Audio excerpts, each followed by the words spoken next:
ഷുക്കൂർ വധക്കേസുമായി ബന്ധപ്പെട്ട സംഘർഷത്തിൽ പോലീസിനെ വധിക്കാൻ ശ്രമിച്ച കേസിൽ ജയിലിൽ കഴിയുന്ന CPM നേതാവിന് പരോൾ. പയ്യന്നൂരിലെ VK നിഷാദിനാണ് പരോൾ ലഭിച്ചത്. 1 മാസം മുമ്പാണ് ഇയാളെ കോടതി 20 വർഷത്തെ തടവിന് വിധിച്ചത്. കണ്ണൂർ സെൻട്രൽ ജയിലിൽ കഴിയുന്നതിനിടെയാണ് ശിക്ഷ ലഭിച്ച് വെറും 1 മാസത്തിനിപ്പുറം പരോൾ ലഭിക്കുന്നത്. ഇയാൾ ഈ തവണത്തെ തദ്ദേശ തെരഞ്ഞെടുപ്പിലും മത്സരിച്ചിരുന്നു. പയ്യന്നൂർ നഗരസഭാ കൗൺസിലറാണ് VK നിഷാദ്. പിതാവിന് കാൽമുട്ടിന് ശസ്ത്രക്രിയ ഉണ്ടെന്ന് കാണിച്ചാണ് പരോൾ നേടിയത്. സ്വാഭാവിക നടപടിയുടെ ഭാഗമാണ് എന്നാണ് ജയിൽ വകുപ്പിന്റെ വിശദീകരണം.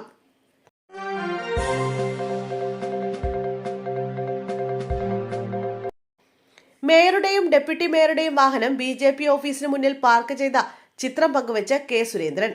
മുഖ്യമന്ത്രിയുടെ കാറും ഓഫീസിന് മുന്നിൽ എത്തുന്നത് വിദൂരമല്ലെന്നും സുരേന്ദ്രൻ സമൂഹ മാധ്യമങ്ങളിൽ കുറിച്ചു. കേരളത്തിലെ ആദ്യത്തെ BJP മേയറും ഡെപ്യൂട്ടി മേയറും ഇന്ന് സംസ്ഥാന ഓഫീസിന് മുന്നിൽ അവരുടെ കാറുകൾ അഭിമാനത്തോടെ പാർക്ക് ചെയ്തു.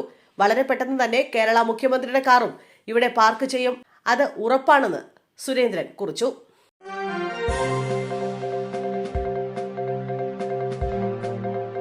സ്കൂട്ടർ എതിർദിശയിൽ വന്ന കാറുമായി കൂട്ടിയിടിച്ച് 6 വയസ്സുകാരന് ദാരുണാന്ത്യം. ചേർപ്പ് ചൊവ്വൂർ ചെറുവത്തേഴി മണ്ണാത്തിക്കുളത്തിന് സമീപം ചക്കാലക്കൽ അരുൺകുമാറിന്റെയും കൃഷ്ണപ്രിയയുടെയും മകൻ 6 വയസ്സുകാരനായ കൃഷ്ണസ്വരൂപാണ് മരിച്ചത്. തൃപ്പൂണിത്തുറ ഭവൻ സ്കൂളിലെ 1ാം ക്ലാസ് വിദ്യാർത്ഥിയായിരുന്നു.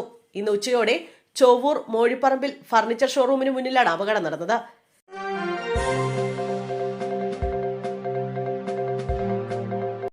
തൃശൂരിലെ കോൺഗ്രസ് കൗൺസിലർ ലാലി ജെയിംസിനെ പാർട്ടിയിൽ നിന്ന് സസ്പെൻഡ് ചെയ്തു.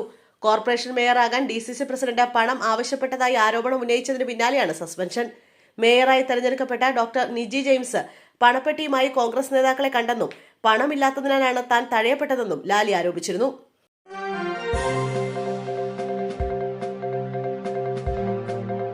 വയനാടിനെ പ്രമേയമാക്കി പുതുവത്സര കലണ്ടർ പുറത്തിറക്കി പ്രിയങ്ക ഗാന്ധി MP സ്ഥാനത്തെത്തിയതിനു ശേഷം വയനാട്ടിൽ പ്രിയങ്ക ഗാന്ധി നടത്തിയ ഇടപെടലുകളാണ് ചിത്രരൂപത്തിൽ കലണ്ടറിൽ പ്രദർശിപ്പിച്ചിരിക്കുന്നത്. മുക്കം മണ്ണാശ്ശേരി ശ്രീകുന്നത്ത് മഹാവിഷ്ണു ക്ഷേത്രത്തിൽ പ്രിയങ്ക ഗാന്ധി MP നടത്തിയ തുലാഭാരം വഴിപാടാണ് ജനുവരി മാസത്തിന്റെ മുഖചിത്രം. കരുളായിൽ കാട്ടാനാക്രമണത്തിൽ കൊല്ലപ്പെട്ട മണിയുടെ സഹോദരൻ അയ്യപ്പന്റെ കൈപിടിച്ച് നിലമ്പൂർ ചോലനായിക്കർ ഉന്നതിയിൽ നടക്കുന്ന ചിത്രമാണ് ഫെബ്രുവരി മാസത്തേത്.